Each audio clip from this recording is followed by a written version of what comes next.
You guys, welcome to today's task. For today's task, we are starting our rough plumbing of the rest of the house. Now, last night, my plumber came and we went through and mapped out where all my toilets are gonna go, where all the vent lines are gonna go, where all the drains are gonna go. And we kind of went through in the dark as best we could, and we shot through these big screws that I have straight down. That way you can go downstairs and say, hey, is that screw touching anything that it shouldn't be? And some of them we were able to adjust, and some of them were just perfect, and they have zero problems at all. So that's the best way to do it. If you're gonna start laying out your plumbing, just put long screws through the floor and then go downstairs and take a look at where they're popping out. This X mark is actually where the toilet was initially gonna go. We're moving it over because we're next to a stud or a truss down below. And when it comes to drilling through trusses, there are some rules you really gotta follow. You can't just make a 2-inch hole through trusses and call it good. You can drill up to 5/8 of an inch if you are in the center third, roughly, of the width of the truss. So those are some rules you need to talk to your truss or your engineer about. This hole that we're drilling happens to be, where is it at? The hole that we're drilling happens to be a 4-inch hole for a toilet. Let's see, where'd you go? These are always fun to find. Oh, right there. You may not be able to see it right next to that plate up there. I can lift you guys up. Look, right at that screw, it's a little too close to that plate. So we're gonna back it off a few inches and then we'll still have plenty of room. So another couple rules we have to get through there are beams all throughout this basement that go parallel to the house and perpendicular to the house, and they cause a lot of problems. For instance, that's a beam right there. And we don't have to go through that one, luckily. But if we did, there's certain rules you gotta follow. There is a very large beam right there from that point over to the foundation. And we have to go through this one. Luckily, we only have to run a 1.5-inch pipe through that one, and that meets the tolerances of how big of a hole we can drill through that beam. Now, the rule for drilling through beams is simple. I'll show you what my engineer sent me. And I learned this from this old house as well. But remember, it is a general rule, not gospel. So you do need to talk to your engineer or your truss manufacturer and find out what their tolerances are. It does matter where you're getting the wood, what grade of wood you're using. Your engineer will take that into account, and he'll tell you what you can or cannot drill. Oh, come on. This is what we have to fit into the ground, right there, this guy. So we need a hole saw that big.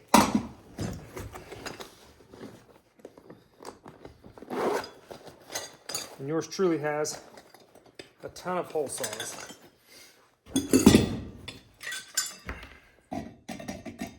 So we take our arbor, which you need a good quality arbor. Don't try and buy chintzy arbors. Don't try and buy chintzy hole saws. They just end up being junk later on, and you'll be frustrated that the job wasn't done well. Okay, get ready for the ride of your life.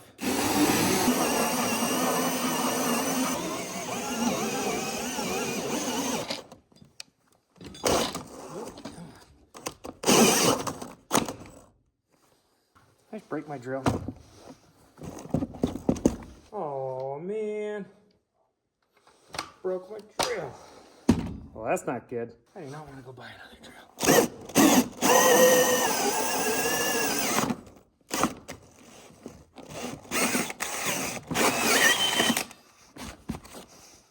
I think my drill got swapped with my framer's drill. That's what I think happened. Now we can set this guy down in.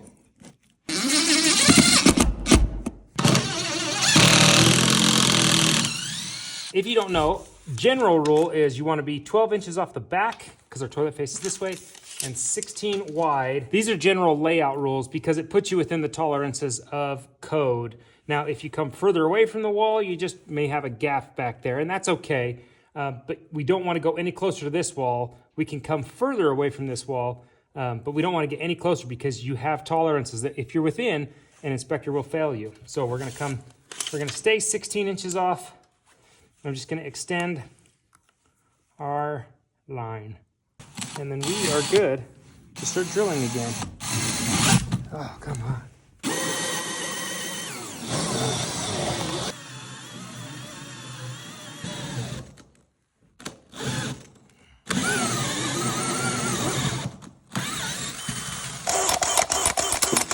You can see how close we are to that truss. We nicked it just a little bit, but that's not any damage that will be a problem for us.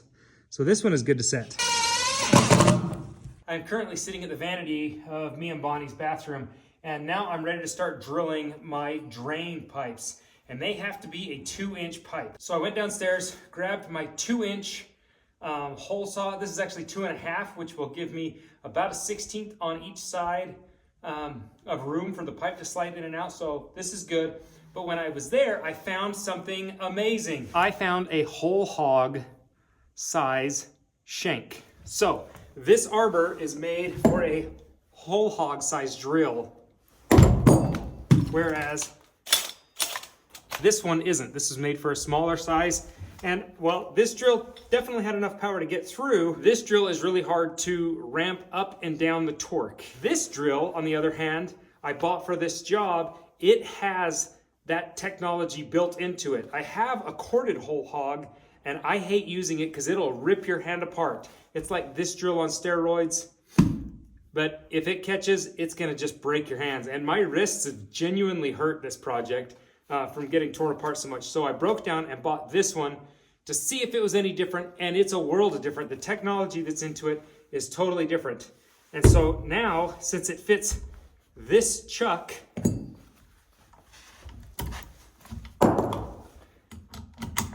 we can whole hog these bad boys, and I'll show you how much better of a drill it works.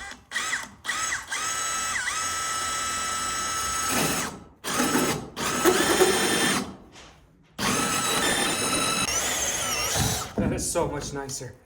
I cannot tell you how happy I am to have that drill bit. So you can hear this drill when it grabs, it'll just kind of back off and reset itself. It doesn't yank my hand and break my wrist.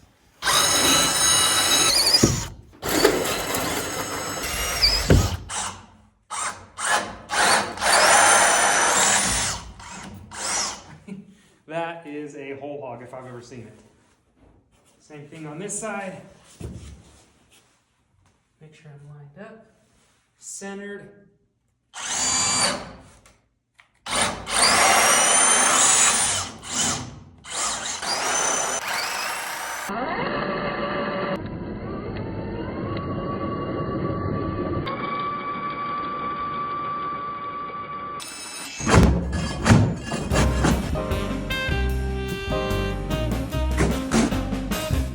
Most of the holes that I've drilled in the house already are drains that we kind of know realistically where they're going to be. Like toilets, they're pretty much the same all the way around. I would check your manufacturer's installation guide on them because maybe the hole doesn't have to be adjusted, but you do need like electrical right by if it's going to be a bidet. So for this bathroom, this is Bonnie and I's bathroom. This has a tub that sits out here. I really wanted to make sure I had the manufacturer's install guide on this because one, I need to know where that's got to be. I need to know the size, and I need to know how far out to adjust.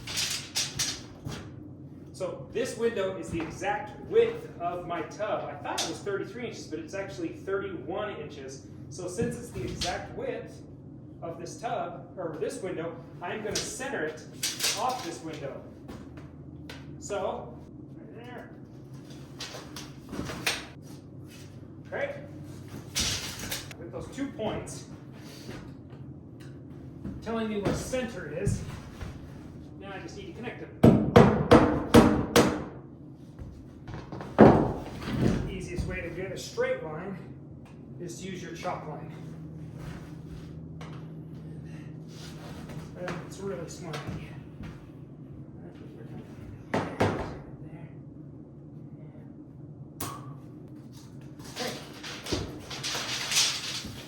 So here's the process we did when we were doing all the other fixtures. We would walk through and measure all of our toilets and then set a screw down. I like those big long screws because they're huge and easier, but I have a nail.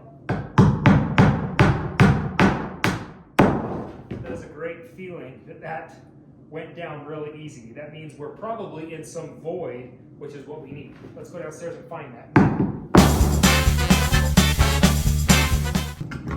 I see it. You can't quite tell, but that's a nail right there. And we are good. So I'm good to just drill that hole where it sits.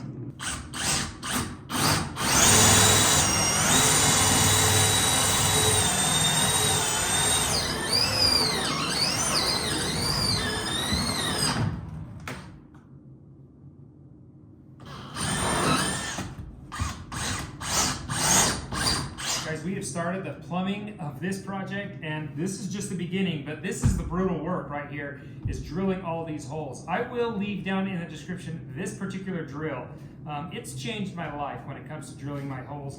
It's not breaking my wrists. It's a fantastic piece of equipment, and it's worth every penny. So I will link it down in the description. Also, if you guys are interested in all of the content we're putting out for this house, make sure you hit that notification bell. And if you like today's video, give it a thumbs up. If you're new to the channel, subscribe. It really does help when you guys subscribe to the videos. And I'll see you guys next time. Bye, guys.